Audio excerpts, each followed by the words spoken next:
மாணவ செல்வங்களோடு இந்த அரங்கில் அரங்கு நிரம்புதல் என்கின்ற வார்த்தையை அடிக்கடி நாம் பார்ப்போம். மதுரையை பொறுத்தவரை இந்த அரங்கு முழுவதும் நிரம்பி, பக்கத்தில் இருக்கக்கூடிய ஒரு இடத்துல ஷெட்டு போட்டு அதுவும் நிரம்பி, நான் வெளியே வரும் பொழுது கூட நிறைய குழந்தைகள் உள்ளே வருவதற்கு முயற்சி எடுத்து கொண்டிருந்தார்கள். அதையெல்லாம் பார்க்கும் பொழுது இரண்டு விஷயங்கள் நம் கண்கூடாக நமக்கு தெரிகிறது.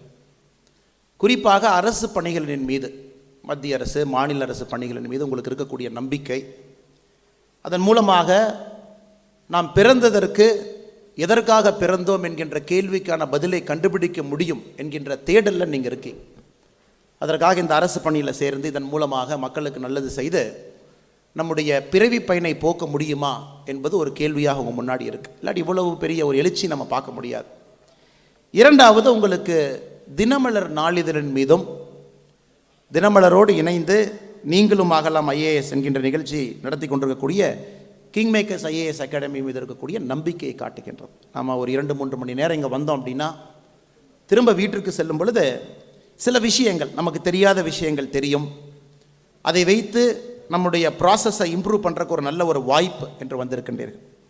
இது மிக எழுச்சியாக நடக்கக்கூடிய ஒரு விஷயம். அதனால் இதற்கு வந்திருக்கக்கூடிய அனைவரையும் இந்த நேரத்தில் பாராட்டுகின்றேன். முன்னிருக்கையில் இருக்கக்கூடிய பெரியவர்கள், பெற்றோர்கள், தாய்மார்கள், வந்திருக்கக்கூடிய மாணவ செல்வம். நான் படித்து ஒரு அரசு அதிகாரி ஆனால் மட்டும் போதாது. என்னுடைய பிறவி பயன் என்பது லட்சக்கணக்கான கோடிக்கணக்கான மாணவ செல்வங்களுக்கு என்னுடைய நேரம். நம்ம புரிஞ்சுக்கணுங்க. அதாவது அவர் ஐஏஎஸ் அதிகாரியாக ஒருத்தர் இருக்காங்க அப்படின்னா அவர்களுக்கு கிடைக்கக்கூடிய ஒரே ஒரு நாள் விடுமுறை என்பது ஞாயிற்றுக்கிழமை. குழந்தைகள், வீட்டில் இருக்கக்கூடிய பெரியவங்கள்லாம் இன்றைக்கி நம்முடைய மகன், தந்தை, நம்முடைய கணவர் வீட்டில் இருப்பாங்க அப்படின்னு எதிர்பார்ப்பாங்க.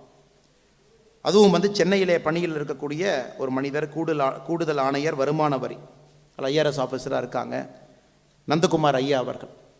ஆனால் இதை ஒரு பிறவி பயனாக எல்லா இடத்திலும் சென்று இதை பேசிக்கிட்டே இருக்காங்க. சென்னையில் ஐயாவை சந்தித்தேன், இப்பொழுது மதுரையிலே சந்திப்பதற்கு ஒரு வாய்ப்பு. நான் படித்து ஒரு அதிகாரி ஆனால் மட்டும் போதாது, நான் செய்திருக்கக்கூடிய நல்லது, நான் செய்திருக்கக்கூடிய சிறு சிறு தவறுகள், எனக்கு கிடைத்த இந்த பயிற்சிகள், பட்டறைகளிலிருந்து நான் உருவாகிய விதத்தெல்லாம் குழந்தைங்களுக்கு சொல்லணும் அப்படின்னு. அதனால் நந்தகுமார் ஐயாவை பொறுத்தவரை ஒரு பேசுவதற்காக இங்கே வரவில்லை, ஒரு தவமாக வந்திருக்கின்றார்கள். அவரை இந்த நிகழ்ச்சிக்கு வருகின்ற வரவேற்று, தினமலரை பொறுத்தவரை நமக்கு தெரியும், அந்த பேப்பருக்கு கீழே ஒரு அற்புதமான வார்த்தையை போட்டிருப்பாங்க, உண்மையின் உரைகள் அப்படின்னு போட்டிருப்பாங்க. இப்போ மீடியா என்பது ஒரு கமர்ஷியல் என்டர்பிரைஸாக மாறி இருக்கிறது. லாப நஷ்டம், ஒரு எக்ஸ்ட்ரா பேப்பர் நம்ம பப்ளிஷ் பண்ணால் கூட இன்டர்நேஷ்னல் லெவலில் நியூஸ் பிரிண்டினுடைய விலை பார்த்திங்கன்னா ரஷ்யா உக்ரைன் வாருக்கு பின்பு 150% உயர்ந்திருக்கிறது ஒரு நியூஸ் பிரிண்டினுடைய வேலை. ஆனால் ஒரு எக்ஸ்ட்ரா பேப்பர் போட்டிங்கன்னா கூட அது கட்டுப்படி ஆகாது. அதை மக்கள் மன்றத்தில் விற்று அதை அவங்க 4 ரூபா 5 ரூபாய்க்கு வாங்கி அது செல்லாது. ஆனால் தினமலரை பொறுத்தவரை தான் செய்கின்ற எந்த வேலையாக இருந்தாலும் கூட அது மக்களுக்கு பயன்படுதா, சமுதாயத்தில் ஒரு மாற்றம் ஏற்படுதா. ஒரு பார்ட்டு தாங்க பொலிட்டிக்கல் ரிப்போர்ட்டிங், ஜென்ரல் ரிப்போர்ட்டிங். இன்னொரு பார்ட்டு மக்களை நல்ல மனிதர்களாக உருவாக்கக்கூடிய ஒரு பத்திரிகையாக தினமலர் தொடர்ந்து செயல்பட்டு கொண்டு வருகிறது. அதனுடைய ஒரு தொடர்ச்சியாக நீங்களும் ஆகலாம் ஐஏஎஸ் இப்போ தொடர்ந்து நடந்து கொண்டிருக்கிறது. ஸோ மேடையின் மீது 2 அற்புதமான மனிதர்கள் இருக்கின்றார்கள்.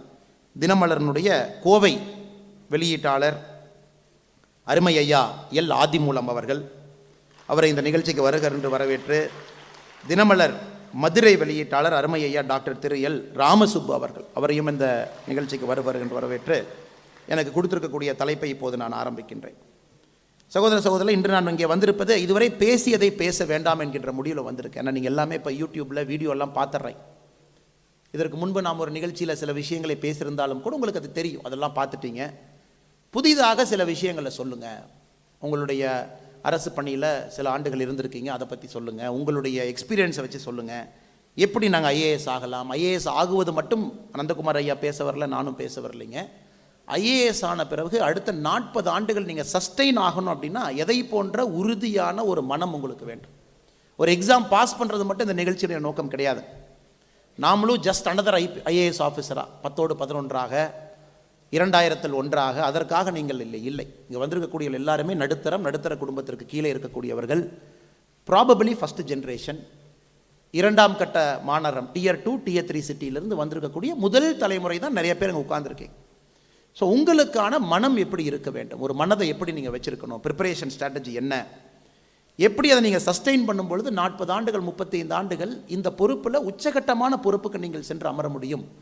அது மூலமாக இந்த நாட்டிலே அடிப்படை மாற்றத்தை ஏற்படுத்த முடியும் என்பதை தான் இன்றைக்கி நான் பேச போகிற இந்த 1 மணி நேரம் என்னுடைய பேச்சில் நான் இதை கோடிட்டு காட்ட முயல்கின்றேன்.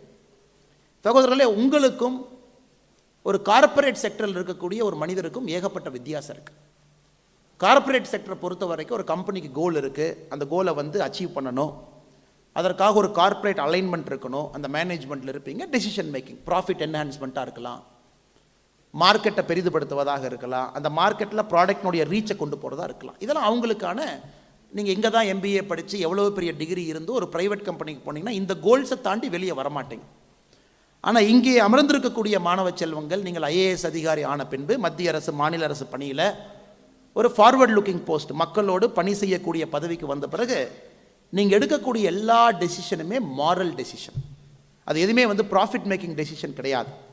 இது மூலமாக நமக்கு அதிக வருமானம் வருமா? கிடையாது. இதன் மூலமாக மத்திய அரசுக்கு நல்லது கிடைக்குமா? கிடையாது. இது மூலமாக மாநில அரசுக்கு அதிக வருமானம் கிடைக்குமா? கிடையாது. அதற்கு நீங்கள் இல்லை. அதுக்கு கார்ப்பரேட் கன்சல்டன்ட் இருக்காங்க, மெக்கின்சி இருக்காங்க, பெரிய பெரிய நிறுவனங்கள் இருக்குது. அவங்களாம் அமைச்சர்களுக்கு சொல்லுவாங்க, இப்படி பண்ணுங்க அப்படி பண்ணுங்க. ஆனால் அதிகாரிகளாக, சிவில் சர்வெண்ட்டாக நீங்கள் இந்திய ஆட்சி பணி, இந்திய காவல் பணி, இந்திய ரெவென்யூ பணி, மாநில அரசு இருக்கக்கூடிய பணிக்கு வருவது மாரல் டெசிஷன்ஸ். அதாவது it's a deeply unequal society. நம்மளை சுற்றி எங்கே நீங்கள் பார்த்தாலும் கூட இது ஒரு சமமாக இருக்கக்கூடிய ஒரு சமுதாயம் கிடையாது.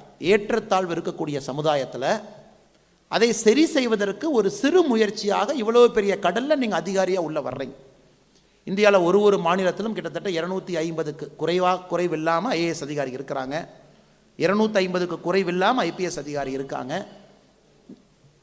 நிறைய மனிதர்கள் IRSலேருந்து இருக்காங்க, நிறைய பொசிஷன்ஸு வேறு வேறு ஆட்கள் இருக்காங்க. இவ்வளோ பெரிய கடலில் இந்த வருஷம் 2023 எவ்வளோ பேர் சேர்றீங்கன்னா ஒரு 900 பேருக்கு கீழே தான் சேர போகிறீங்க. மேபி ஒரு 150 160 IPS இருக்கலாம், ஒரு 190லேருந்து 210 IAS இருக்கலாம், சாரிங்க IRS இருக்கலாம். மொத்தமாக எல்லா சர்வீஸும் சேர்ந்து மத்திய அரசு என்பது பார்த்தீங்கன்னா ஒரு 900க்கு கீழே 950 கீழே வேகன்சி இருக்கும். இவ்வளோ பெரிய கடலில் 135 கோடியை தாண்டி இருக்கக்கூடிய ஒரு நாட்டில் மக்கள் பணிக்காக நீங்கள் அங்கே போகிறீங்கன்னா, தண்ணி மட்டும் கொஞ்சம் கொடுங்கண்ணா. 135 கோடி நன்றிங்கண்ணா, 135 கோடி மக்கள் வசிக்கக்கூடிய ஒரு நாட்டில் நீங்கள் அந்த மக்களை நிர்வகிக்கக்கூடிய அந்த பொறுப்புக்கு போகிறீங்க. இதை முதல் நீங்கள் மனசில் ஏற்றிக்கணும். சைனா முதலாக 1962க்கு பிறகு, முதலாக 1962க்கு பிறகு இந்த 2022 ஆண்டில் இறந்தவர்கள் பிறந்தவர்களை விட அதிகம். இது உலக சரித்திரத்தில் மிக முக்கியமான மைல்கல். 2022 சைனா 90,80,000 பேர் சைனாவில் போன ஆண்டு பிறந்திருக்காங்க, 10 கோடி பேர் இறந்திருக்காங்க. 90 லட்சம் பேர் பிறந்திருக்காங்க, 1 கோடி பேர் இறந்திருக்காங்க. 10 மில்லியன், 1 கோடி இறந்திருக்காங்க, 90 லட்சம் பிறந்திருக்காங்க. அப்போ இறந்தவர்கள் பிறந்தவர்களை விட 10 லட்சம் அதிகம்.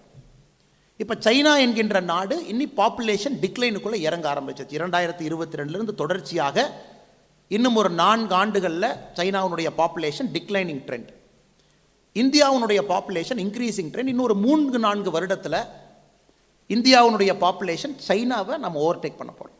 ஏன்னா இதெல்லாம் அடுத்த 25 ஆண்டுகள் நீங்கள் அதிகாரிகளாக உள்ளே போய் உட்கார போகிறீங்க. அப்போ மிகப்பெரிய ஜனத்தொகை இருக்கக்கூடிய நாட்டில் நீங்கள் நிர்வாகத்தில் இருக்க போகிறீங்க. எந்த அதிகாரியாக வேணாலும் வச்சுக்கலாங்க. அந்த IASங்கிற வார்த்தையை நான் பயன்படுத்தலை. எந்த அதிகாரியாக இருந்தாலும், IAS இருந்து எந்த அதிகாரியாக இருந்தாலும் ஒரு மிகப்பெரிய நாட்டில் நிர்வாகம் செய்யக்கூடிய பாக்கியம் உங்களுக்கு கிடைக்க போகுது. இத்தனை மனிதர்களுக்கும் வேறு வேறு பிரச்சனைகள் இருக்கத்தான் போகுது. நீங்கள் அதை தீர்க்கணும். யாருக்கும் ஒரே பிரச்சனை இருக்க போவது கிடையாது. எல்லாருக்கும் வேறு வேறு பிரச்சனை. 2011 உலக சரித்திரத்தில் ஒரே ஒரு நாட்டில் 92 கோடி பேர் வேலையில் இருந்தாங்க. சைனாவில் 2011 சைனாவை எடுத்துக்கிட்டிங்கன்னா 2011 92 கோடி பேர் வேலையில் இருந்தாங்க. உலகத்தில் எந்த சரித்திரத்தில் எங்கேயுமே ஒரு நாட்டில் ஒரே வருஷத்தில் 92 கோடி பேர் எம்ப்ளாய்மெண்ட்டில் இல்லை, சைனாவில் இருந்தாங்க. சைனா 2050 வரும் பொழுது வெறும் 70 கோடி பேர் தான் வேலையில் இருக்க போகிறாங்க. ஆட்டோமேஷன், ரோபோட்ஸ், இந்த மாதிரி உலகமாக மாறப்போக ஆரம்பிக்கிற ஐஓடி, பிளாக் செயின், இந்த உலகம் ஷிஃப்ட் ஆகுது. நீங்கள் போகும்போது சர்வீஸ் டெலிவரி எல்லாம் ஆன்லைன் ஆக போகுது. எல்லாமே மனிதர்கள் அங்கங்கே குறைவாக இருப்பார்கள். டெக்னாலஜியை பயன்படுத்தி நீங்கள் நிறைய விஷயங்களை அரசு அதிகாரிகளாக செய்ய போகிறீங்க. 92 கோடி 2011 சைனா உலக வரலாற்றில் ஹையஸ்ட் எம்ப்ளாய்டு மேன் பவர் ஒரு நாட்டினுடைய சரித்திரம். கிரீஸுக்கு இல்லை, ரோமனுக்கு இல்லை, யாருக்குமே இல்லை. சைனா 2050 வரும்பொழுது 72 கோடிக்கு அது வரப்போகுது, 70 கோடிக்கு வரப்போகுது, 700 மில்லியன்.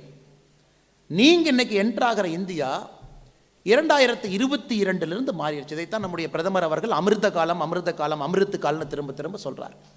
மக்கள் தொகை கொஞ்சம் அதிகமாக போகுது, அதிகமான மக்கள் வேலை செய்ய போகின்றார்கள், வயது குறைந்தவர்கள் மக்கள் தொகையிலே அதிகமாக இருக்க போகின்றார்கள், வயது முதிர்ந்தவர்கள் வயது குறைந்தவர்களோடு கம்பேர் பண்ணும்போது குறைவாக இருப்பாங்க. ஸோ இந்த மாதிரி இந்தியாவுக்குள்ளே நீங்கள் போகிறீங்க. உங்கள் எக்ஸாமினேஷன் இதை ரிஃப்ளெக்ட் பண்ணும், அந்த இந்தியாவுக்கு நீங்கள் சூட்டபிளான கேண்டிடேட்டா அப்படின்னு. இன்டர்வியூ கேள்விகள் அனைத்தும் இதை சுற்றி சுற்றி வரப்போகுது. நீங்கள் அடாப்ட் ஆகக்கூடிய ஜென்ரேஷனா, இதெல்லாம் அடாப்ட் பண்ணி புதிதான விஷயங்களை கற்றுக்கொள்ளக்கூடிய திறன் உங்களுக்கு இருக்கா? ஏன்னா நீங்கள் என்ன தான் 2023 எக்ஸாமை பாஸ் பண்ணி உள்ளே போனாலும் கூட 2030 இருக்கக்கூடிய இந்தியா 2022 இந்தியாவை வர வித்தியாசமாக இருக்க போகுது. 2035 இந்தியா 2022 விட இன்னும் அடிப்படையே மாறி இருக்கும். ஆனால் நீங்கள் அப்போ தான் 2023 ஜாயின் பண்ணி 2 வருஷம் ட்ரைனிங் எல்லாம் முடித்து 2026 ஃபஸ்ட்டு போஸ்டிங் வந்து ஏஎஸ்பியா அல்லது ரெவென்யூவில் ஃபஸ்ட்டு போஸ்டிங் வாங்கி நீங்கள் எஸ்பி எல்லாம் ஆகும்பொழுது 2030 ஆயிருக்கும். தமிழ்நாட்டில் ஒருவேளை உங்களுக்கு போஸ்டிங் கிடைக்குது, முதல் மாவட்டத்தினுடைய ஆட்சியராக உங்களுக்கு போஸ்டிங் கிடைக்கும் பொழுது 2030 ஆயிருக்கும். 2030 இந்தியா என்ன இருக்குன்னு நீங்கள் பாருங்கள். நீங்கள் ட்ரைனிங் எல்லாம் முடித்து வெளியே வந்து 2 புக் படித்து ஒரு எக்ஸாம் பாஸ் பண்ணி நீங்கள் 2030 இந்தியாவில் அமரும் பொழுது இப்போது உலக பொருளாதாரத்தில் 5வது இருக்கக்கூடிய நாடு 2030 வரும்பொழுது இப்போ 3ஆவதாக மாறி இருப்போம். நீங்கள் ட்ரைனிங் முடித்து வெளியே வரும்போது 3rd ஆயிருப்போம். ஜப்பானை ஓவர்டேக் பண்ணியிருப்போம், ஜெர்மனியை ஓவர்டேக் பண்ணியிருப்போம், நமக்கு மேலே சைனா இருக்கும், அமெரிக்கா இருக்கும். இதுக்கு முன்னாடி நடக்கத்தான் போகுது. ஏன்னா 2014 இந்த உலகத்தில் 10வது பெரிய பொருளாதார நாடாக இருந்தோம் 2014. 8 வருஷத்தில் இப்போ 5க்கு வந்துட்டோம். இப்போ தான் பிரிட்டனை ஓவர்டேக் பண்ணோம், $3.2 trillion. ஸோ நீங்கள் என்ட்ரு ஆகிறது ஒரு காம்ப்ளெக்ஸான டைமில் என்ட்ரு ஆகிறீங்க, ஒரு ஸ்டேபிளான டைமில் நீங்கள் என்ட்ரு ஆகலை. நாடே அடிப்படையாக மாற ஆரம்பிக்கிறது. அவ்வளோ பெரிய எக்கனாமிக் சேஞ்ச் வருது, பாப்புலேஷன் சேஞ்ச் வருது. பாப்புலேஷன் எப்படி தன்னை பார்த்து கொள்ளும் என்பது அடிப்படையாக மாறுது. டெக்னாலஜி யூஸ் பரவலாக வரப்போகுது. இந்த இந்தியாவுக்குள்ள 25 ஆண்டுகள் முழுமையாக வேலை செய்யக்கூடிய பாக்கியம் எங்கள் யாருக்குமே கிடைக்கல. நந்தகுமார் ஐயா கிடைக்கல, மேடையில் இருக்கக்கூடிய யாருக்குமே கிடைக்கல. இது கிடைக்க போகிற ஒரே ஒரு ஜென்ரேஷன் நீங்கள் மட்டும்தான். ஏன்னா முழு 25 இயர்ஸ், இந்த முழுமையான 25 ஆண்டுகள் உங்களுடைய பங்களிப்பு இந்தியாவுக்கு இருக்க போகுது.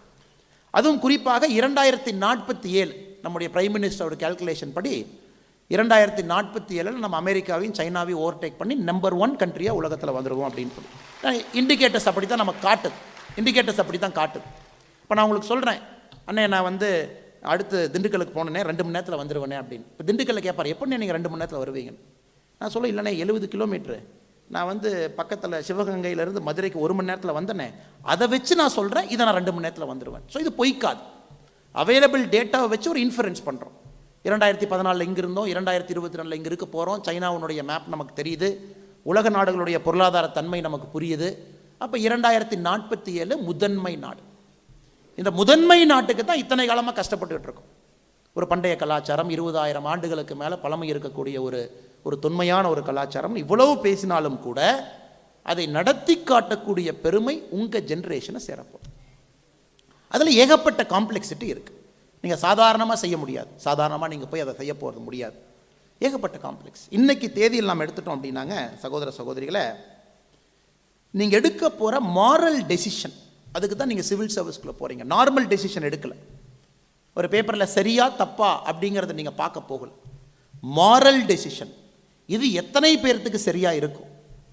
10 பேர்த்துக்கு அது தவறாக இருக்கலாம், 50 பேர்த்துக்கு சரியாக இருக்கலாம், ஒரு 20 பேர் அரசு மேலே கோவப்படலாம். அந்த டெசிஷனை எக்ஸிக்யூட் பண்ணக்கூடிய பதவிக்கு நீங்கள் போய் உட்கார்றீங்க.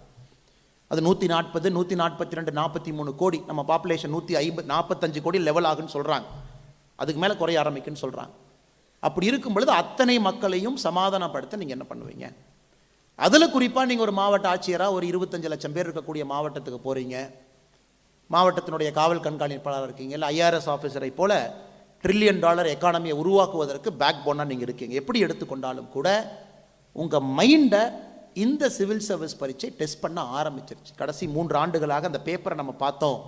குழந்தைகிட்ட என்ன இன்டர்வியூ கேள்விகள் கேட்டாங்கன்னு நம்ம பார்த்தாவே அந்த போர்டு பார்த்தீங்கன்னா இந்த புது இந்தியாவுக்கு உங்களால் அடாப்ட் பண்ண முடியுமான்னு செக் பண்ணுறாங்க. இந்த அளவுக்கு தெரிஞ்சு வச்சுருக்கீங்களா? ஒரு விஷன் ஆஃப் த கண்ட்ரி உங்களுக்கு இருக்கா? எந்த நாட்டில் பணி செய்ய போகிறோன்னு உங்களுக்கு ஒரு தன்மை இருக்கா? இல்லை ப்ராடாக வந்து நான் ஏதோ பணி செய்கிறேன், வேலை செய்கிறேன், மாத சம்பளத்துக்கு வர்றேன் அப்படிங்கிற மாதிரி நீங்கள் யோசிக்கிறீங்களா? இது அனைத்துமே இந்த விஷனை பார்க்குறாங்க, பிக் விஷன் திங்கிங் என்பதை போல். இன்றைக்கி உலகம் முழுவதுமே அதிகமாக நம்ம பேசக்கூடிய வார்த்தை என்னென்னா இன்ஈக்குவாலிட்டி அப்படிங்கிற ஒரு வார்த்தையை நம்ம பேச ஆரம்பிக்கிறோம். இப்போ கவர்மெண்ட்டுக்கு பெரிய சேலஞ்ச். இந்த இன்ஈக்குவாலிட்டியை அட்ரஸ் பண்ணக்கூடிய ஒரு சேலஞ்சு வந்து உலக நாடுகளில் அனைத்து நாடுகளுக்கும் இருக்குது. இப்போ இந்தியாவுக்கும் வர ஆரம்பிக்குது. இந்த இன்ஈக்குவாலிட்டியில் யாருமே சமமாக இல்லை என்று பேசினோம். இப்போ ரிசர்வேஷன் சரியா தப்பா, இதை போன்ற கேள்விகள் நீங்கள் அடுத்த 25 ஆண்டுகள் அதிகாரிகள் அதை நீங்கள் டேக்கிள் பண்ண வேண்டி இருக்கும். ரிசர்வேஷன் 1950 10 ஆண்டுகளை எக்ஸ்டெண்ட் பண்ணிக்கிட்டே வந்துட்டு இருக்கோம் கான்ஸ்டியூஷனில். இன்னும் எத்தனை ஆண்டுகள் கொடுக்கணும், அவங்களை எப்படியெல்லாம் பார்த்துக்கணும், எவ்வளவு கம்யூனிட்டி இன்னுமே சோஷியலி எக்கனாமிக்கலி பேக்வேர்டாக இருக்காங்க. இந்த மாரல் கேள்விக்கெல்லாம் உங்கள் பதில் என்ன? எப்படி அதை சரி பண்ண போகிறீங்க? இன்றைக்கி ஒரே குழந்தை, நீங்கள் நாளைக்கு ஐஏஎஸ் ஆஃபீஸராக போய் ஒரு டிஸ்ட்ரிக்டில் உட்காரலாம். ஒரே குழந்தை ஒரு ஏழை வீட்டில் பிறக்குது, இன்னொரு குழந்தை அதே போகிற குழந்தை ஒரு பணக்கார வீட்டில் பிறக்குது.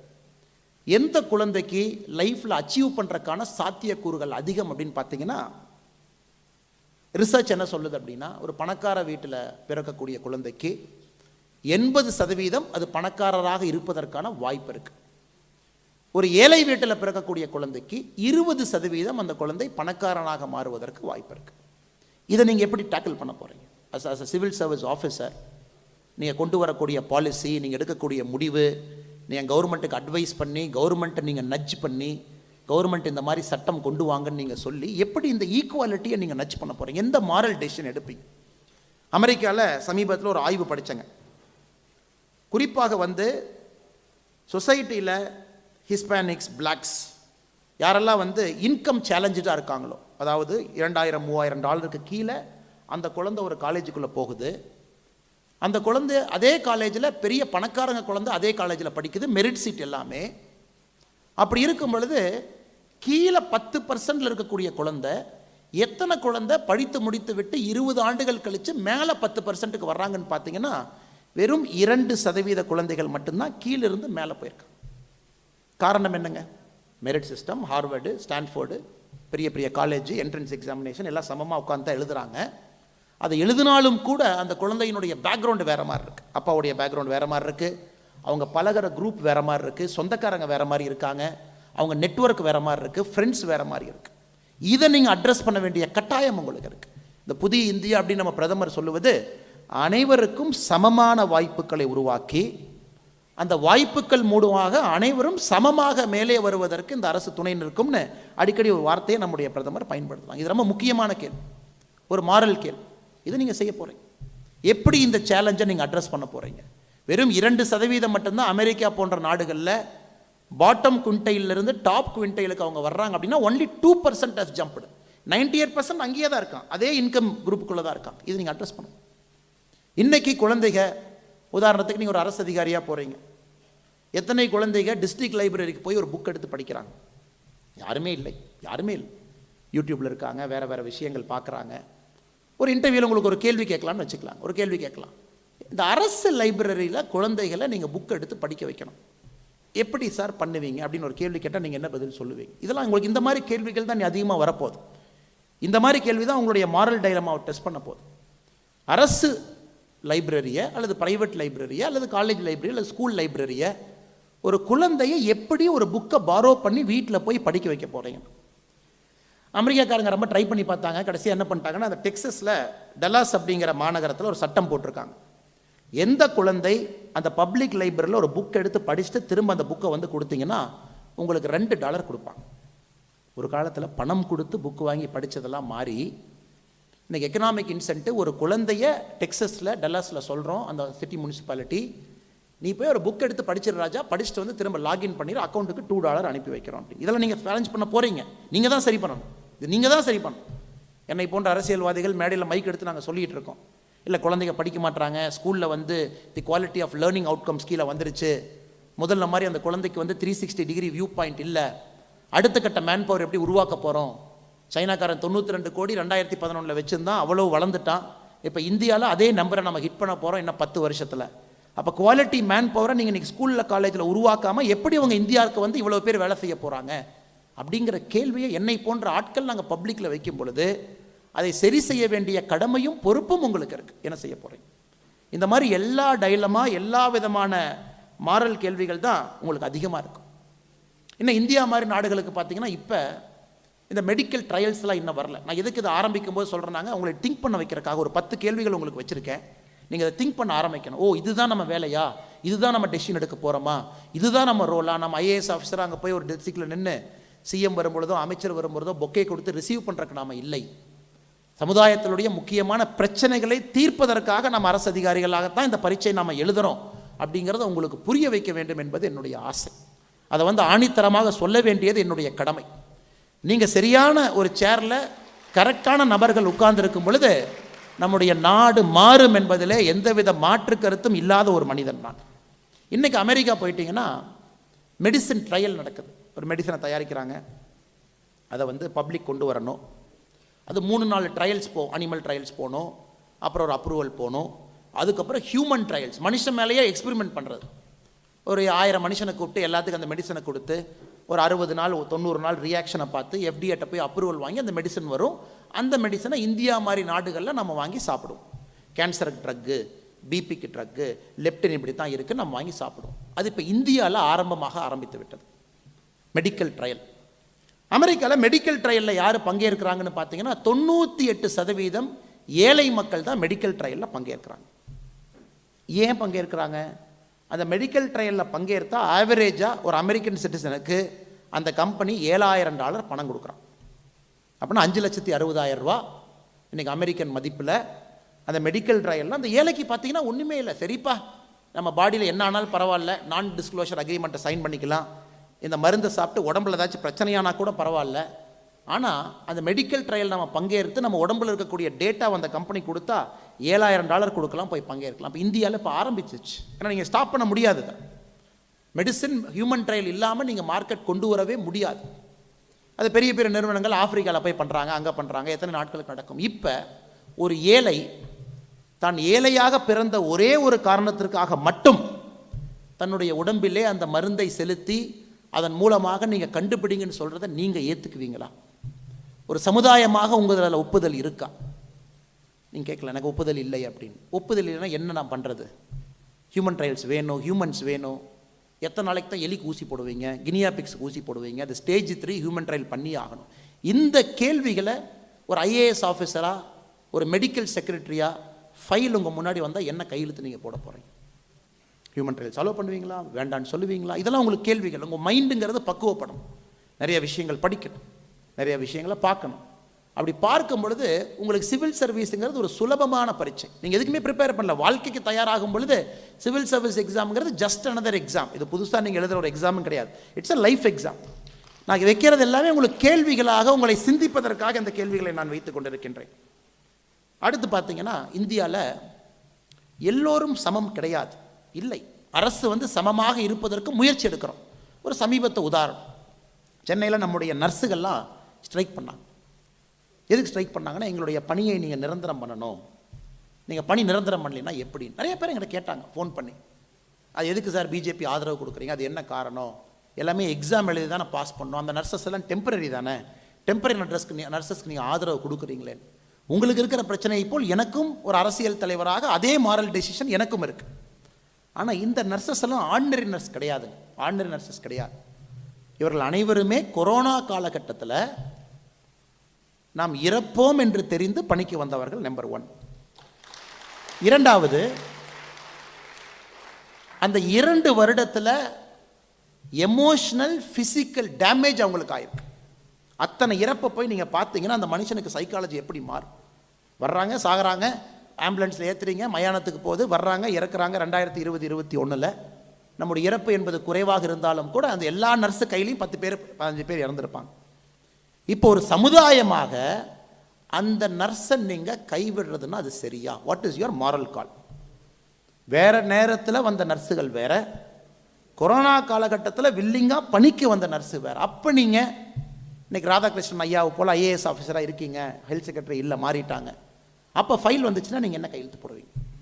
மினிஸ்டரை கூப்பிட்டு, சார் இது மாரல் கால் சார், 2300 பேர்த்துக்கு நாம் ரெக்ரூட்மெண்ட் கொடுத்துடலாம் சார் அப்படின்னு ஆர்கியூ பண்ணுற அளவுக்கு உங்களுடைய மைண்டு எந்த அளவுக்கு மேம்பட்டு இருக்குது அப்படிங்கிறத இன்டர்வியூ போர்டு பார்க்க போகுது.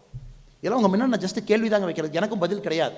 நீங்கள் திரும்ப மைக் எடுத்து, அண்ணே இதுக்கெல்லாம் நீங்கள் பதில் சொல்லுங்கள், நீங்கள் மெடிக்கல் ட்ரையல் அலோவ் பண்ணுவீங்களா, நீங்கள் இந்த புக் எப்படி படிக்க வைப்பீங்க? No, it is a question I am asking you so that you think. ஓ, இவ்வளவு காம்ப்ளெக்ஸான வேலையை நம்ம செய்ய போகிறோமா?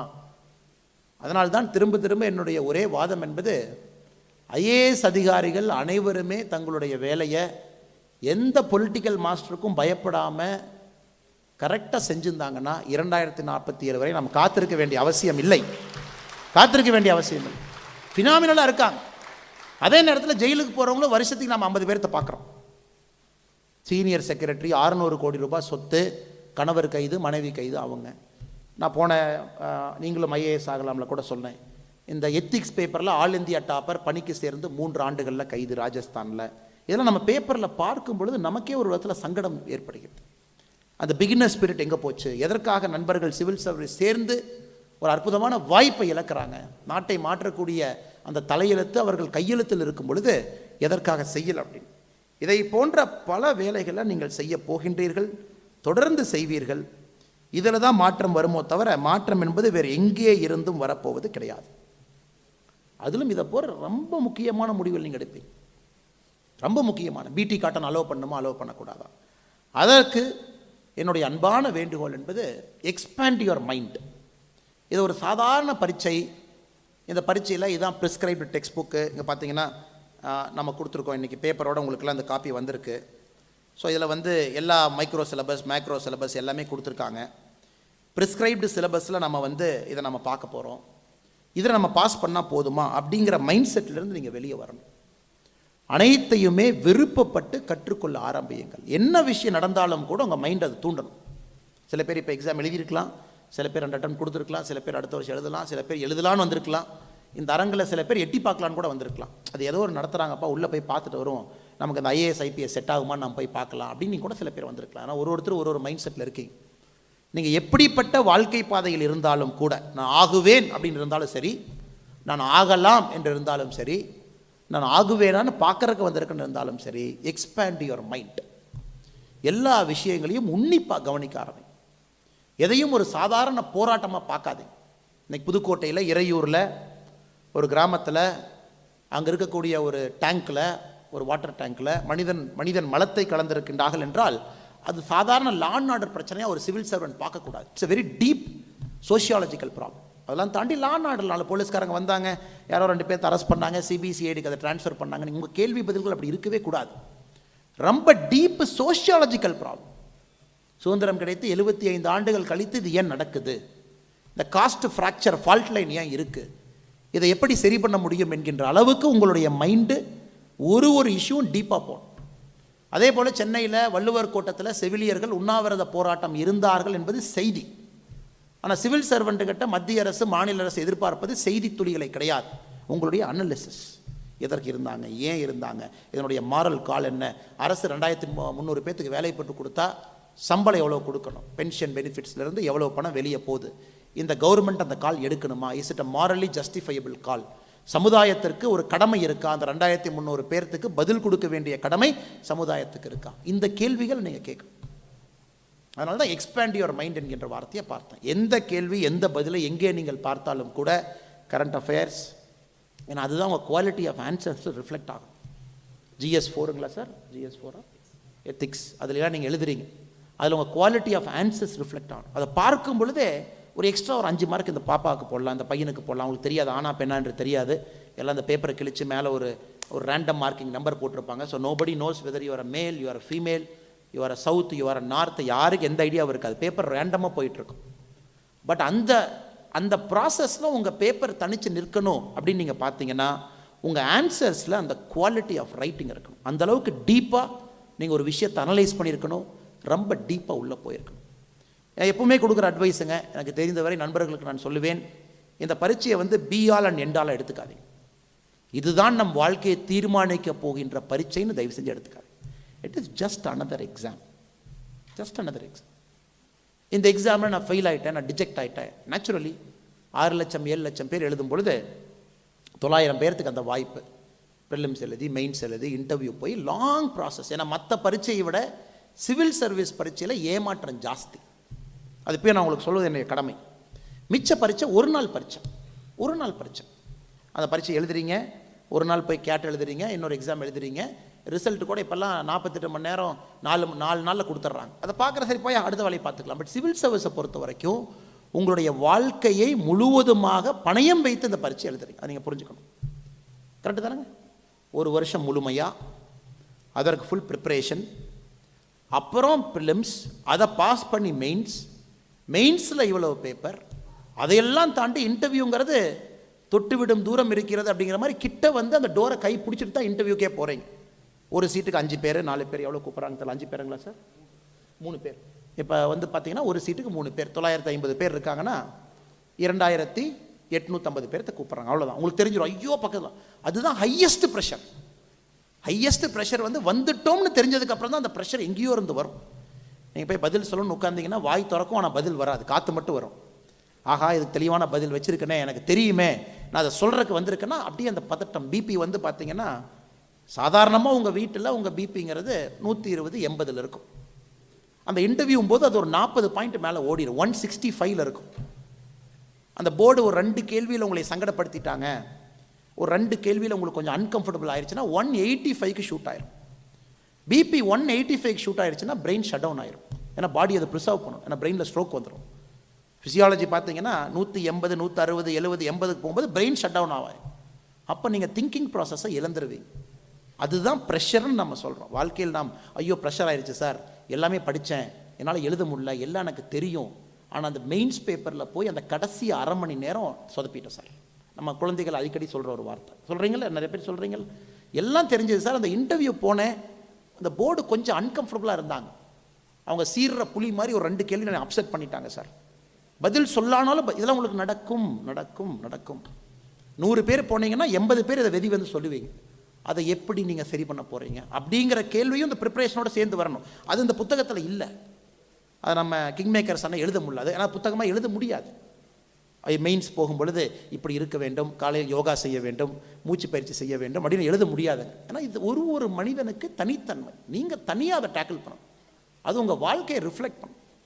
ஆனால் என்னுடைய அன்பான வேண்டுகோள், எந்த அளவுக்கு நீங்கள் டீச்சிங்க்கு இம்பார்ட்டன்ஸ் கொடுக்குறீங்க, ப்ராசஸ்க்கு இம்பார்ட்டன்ஸ் கொடுக்குறீங்க, அந்த அளவுக்கு இஃப் நாட் மோர் இம்பார்ட்டன்ஸ் நீங்கள் வந்து எக்ஸாமினேஷனை மாஸ்டர் பண்ணக்கூடிய ப்ராசஸ்க்கு நீங்கள் கொடுக்கணும், இன்டர்வியூவை மாஸ்டர் பண்ணக்கூடிய ப்ராசஸ்க்கு நீங்கள் கொடுக்கணும். எப்படி கொடுப்பீங்க? என்னதான் நம்ம சொன்னாலும் கூட ரொம்ப கஷ்டம், ரொம்ப கஷ்டம். பக்கத்தில் வந்தாச்சு சார், கிராமத்தில் சார், ஃபர்ஸ்ட் ஆள் சார், நான் என் ஊர்லேயே நீ அவமானமாக பேசினா சார், ஏளனமாக பார்த்தா சார், என்னால் சிவில் சர்வீஸ் பரீட்சையில் உன்னால் பாஸ் பண்ண முடியுமான்னு எங்கள் ஊரில் ஒருத்தன் கேட்டா சார், பக்கத்தோட பங்காளி கேட்டார் சார். அதெல்லாம் தாண்டி இவ்வளோ தூரம் டெல்லி வந்து ஷாஜகான் ரோட்டில் உங்கள் முன்னாடி நான் உட்காந்துருக்கேன் சார் அப்படின்னு சொல்லான்னு வாய் வரும், ஆனால் ப்ரெஷரில் வராது, அப்படியே ஃபுல் ப்ரெஷரில் இருக்குது. அதை நீங்கள் கண்ட்ரோல் பண்ணணும். இந்த ஒரு வருஷம் உங்கள் ப்ரிப்பரேஷன் பாயிண்டில் அப்பா அம்மா அவங்க மேலே பெரிய ஒரு நம்பிக்கை வச்சுருப்பாங்க, ஊக்கம் கொடுத்துருப்பாங்க. இதை நீங்கள் சரி பண்ணிட்டீங்கன்னா நான் உங்களுக்கு எழுதி கொடுக்குறேன், உங்கள் மார்க்ஸ் 20% மேலே ஓடிடும். 20% it will straight away jump. அந்த பிபி மானிட்டர் ஜம்ப் பண்ணுற மாதிரி 20% இட் வில் ஜம்ப்.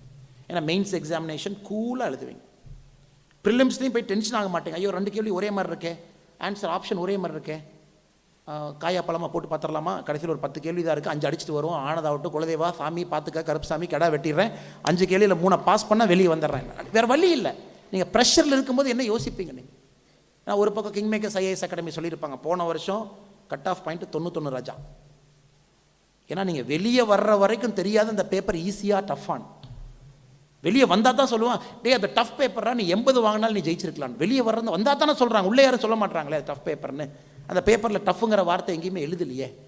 அப்போ நம்ம மைண்டு என்ன டியூன் ஆகிருக்கும், ஓ போன வருஷம் 91, ஐயோ இந்த பேப்பரை பார்த்தா கொஞ்சம் ஈஸி பேப்பர் மாதிரி இருக்கே, அப்போ 95 வாங்கின மாட்டிருக்கேன். கடைசி 20 கேள்வி தெரியலனா கூட 2 ஆப்ஷன் தெரியும், அடிச்சு உடன். அதில் நிறையா நண்பர்களுக்கு மார்க் போகுது. நம்ம அனலைஸ் பண்ணும்பொழுது அவங்க சொல்லுவாங்க, சார் நல்லா தான் போச்சு, இந்த கடைசி அரை மணி நேரம் தான் சார் சொதப்பிச்சு, அது வரைக்கும் வண்டி நல்லா ஓட்டிகிட்டு தான் இருந்தேன், இந்த ½ அன் ஹவரில் ப்ரெஷர்னு எங்கேயோ இருந்து வந்துச்சு, வெளியே வந்தால் தான் சொல்கிறாங்க என் பேப்பரே டஃப் பேப்பர்ரா, 10% மார்க் குறைஞ்சிருக்கு, 10% பாயிண்ட் டவுன் ஆகிருக்கு, அப்போ எப்படி நீங்கள் டெசிஷன் உள்ளே எடுப்பீங்க?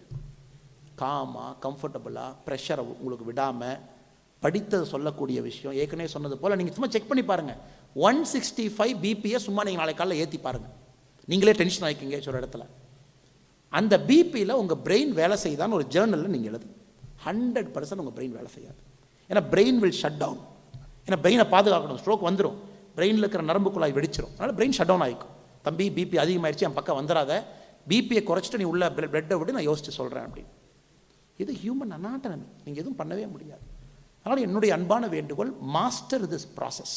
Yoga, walking, B fit. இப்போ சிவில் சர்வீஸ் ப்ரிப்பரேஷன் ஸ்டூடெண்ட் அப்படின்னாவே கொஞ்சம் அன்ஃபிட்டாக இருப்பாங்க.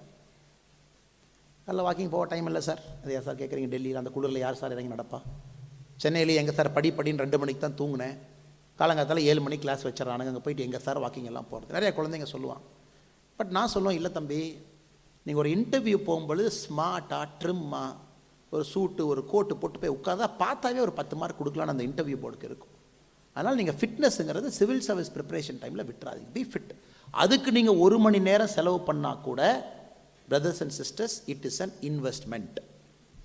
இன்வெஸ்ட்மெண்ட் போட்டால் தான் ரிட்டர்ன் வரும்.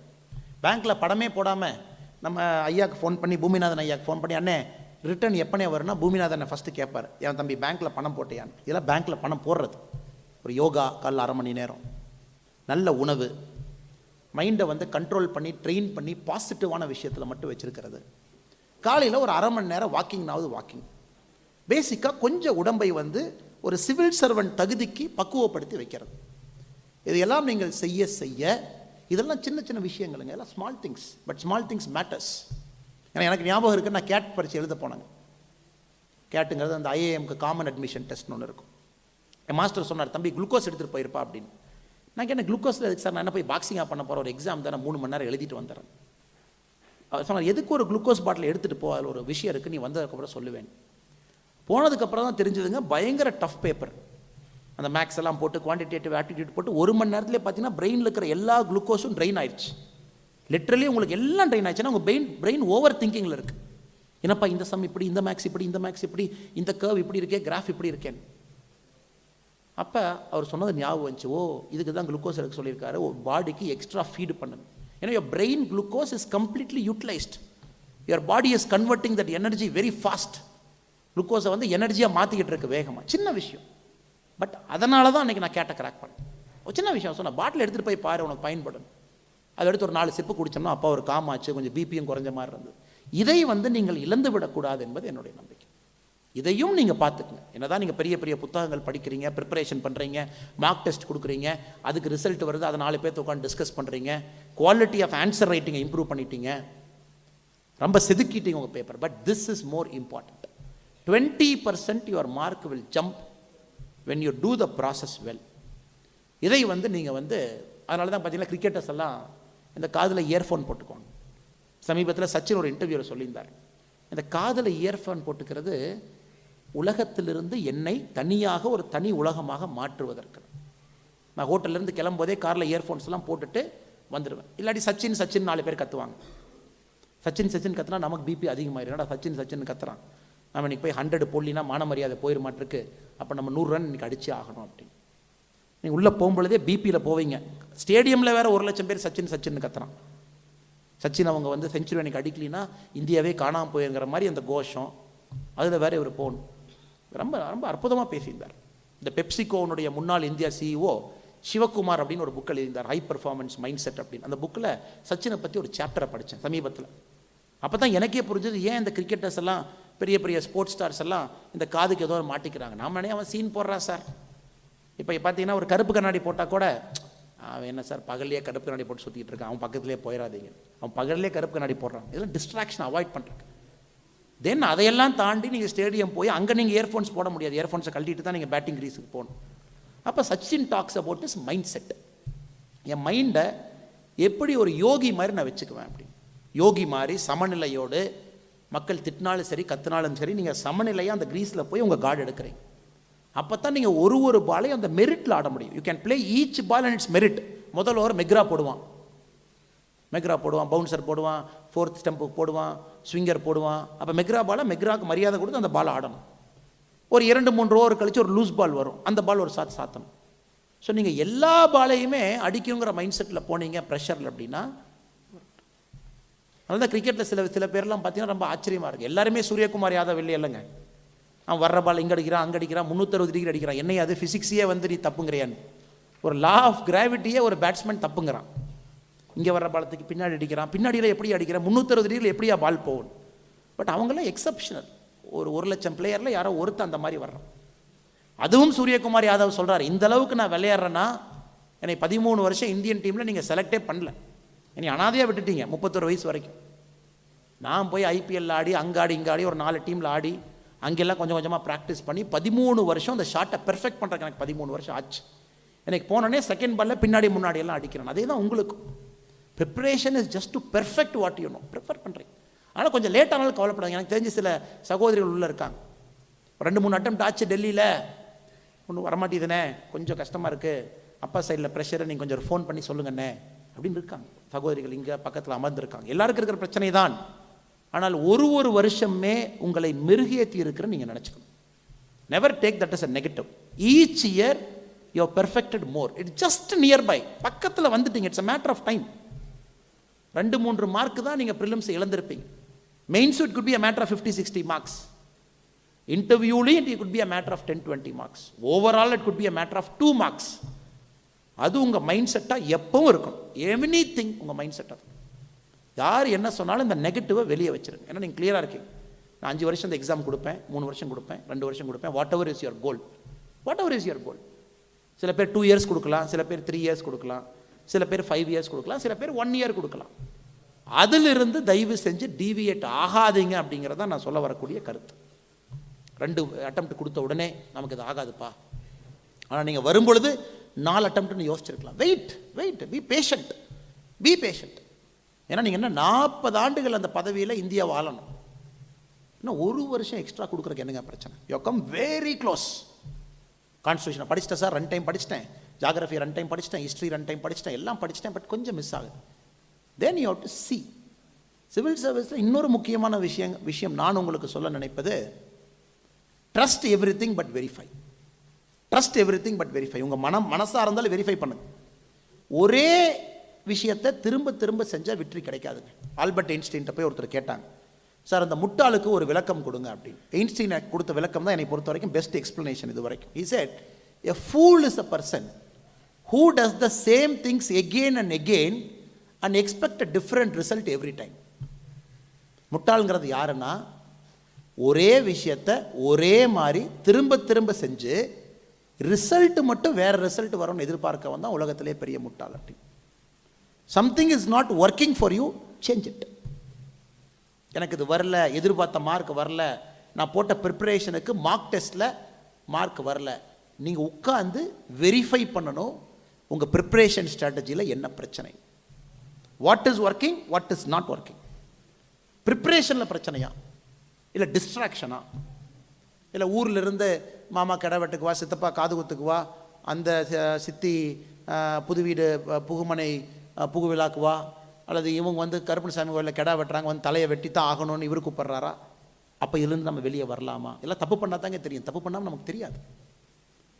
அப்போ வாட்ஸ்அப்பு ஃபேஸ்புக் இதான் பிரச்சனையா, இல்லை அரை மணி நேரம் 1 மணி நேரம் சோஷியல் மீடியாவில் இருக்கும் இதுதான் பிரச்சனையா? நீங்கள் அதை எக்ஸாமின் பண்ணாத வரைக்கும் நீங்கள் பண்ணுற தவறுகள் ரிப்பீட் ஆகிட்டு இருக்கும். இந்த மிஸ்டேக்ஸ்க்கு ஒரு பெரிய பிரச்சனை என்னன்னாங்க, when you don't examine it, it has got a quality to repeat again.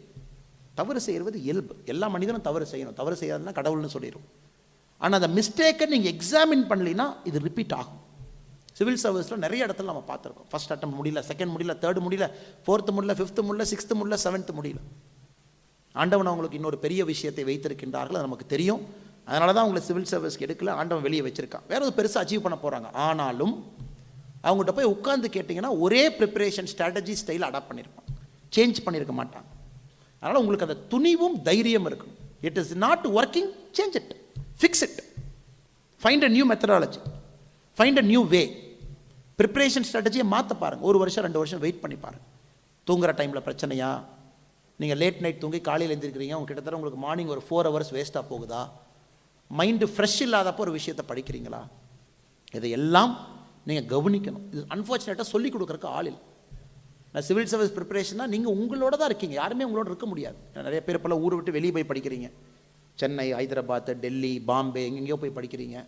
உங்களோட அப்பா அம்மாவோ சொந்தக்காரங்களோ வெல்விஷரோ அந்த ரூமில் இருந்து அந்த இடத்துலேருந்து பார்ப்பதற்கான வாய்ப்பு எங்களுக்கு இல்லை. அப்போ நீங்கள் தான் அதை கோர்ஸ் கரெக்ட் பண்ணணும். பைலட் மாதிரி இந்த விமானம் சரியான பாதையில் போதாப்பா, பைலட்டை தூங்கினா கூட அந்த கோர்ஸை கரெக்டாக செட் பண்ணி வச்சுருக்கான் நேவிகேஷன் இன்ஸ்ட்ருமெண்ட்டில், கரெக்டாக வந்து வண்டி இறக்கிடும். அப்படி இருக்கும் பொழுது நீங்கள் உங்களையே எக்ஸாமின் பண்ணிக்கிட்டே இருக்கணும். ப்ரெஷரில் எக்ஸாமின் பண்ணாமல் விட்டுறாதீங்க. ப்ரெஷரில் இருக்கேன் எக்ஸாமின் பண்ணாமல். இந்த சின்ன சின்ன விஷயங்களை உங்களுக்கு பேச வேண்டும் என்னுடைய ஆசை. மைண்டு டிஸ்ட்ராக்ஷனை வெளியே வைங்க. உங்களுக்கு கொடுத்த டைமை கையில் பிடிச்சிங்க. 3 இயர்ஸ் 4 இயர்ஸ் வச்சு. ஏன்னா உங்களுக்கு கிடைக்க போகின்ற வெகுமதி என்பது மிகப்பெரிய வெகுமதி. வெகுமதினா அந்த அந்த மன்னா இந்த புலவனுக்கு என்ன கொடுத்தாய் அப்படின்னு அதில் அந்த வெகுமதி இல்லைங்க. வெகுமதிங்கிறது இந்தியாவுடைய தலையெழுத்தை மாற்றப் போகின்ற வெகுமதி. இது யாருக்குமே இல்லை, யாருக்குமே கிடையாது. நீங்கள் எவ்வளோ பெரிய பிஸ்னஸ் மேன் இருந்தாலும் you're drop in a ocean. நீங்கள் எவ்வளோ பெரிய ஆளாக இருந்தாலும் கூட யூஆர் ட்ராப் சம்வேர். பட் ஒரு சிவில் சர்வெண்ட்டுங்கிறது is a person who matters. நம்ம நாட்டில் is a person who matters. மாவட்ட ஆட்சியர் 25 லட்சம் பேர் இந்த கையெழுத்துக்கு இருக்குது. யாரோ நான் எஸ்பியாக இருக்கும்போது எங்கள் கலெக்டர்கிட்ட கேட்டேன், சார் எத்தனை மீட்டிங்கில் எத்தனை கமிட்டியில் நீங்கள் மெம்பராக இருக்கீங்க? அவர் பார்த்தீங்கன்னா டெய்லி மெம்பர் மீட்டிங் நடத்திக்கிட்டே இருப்பார். நான் எஸ்பியாக இருக்கும்போது டிசி கலெக்டர்.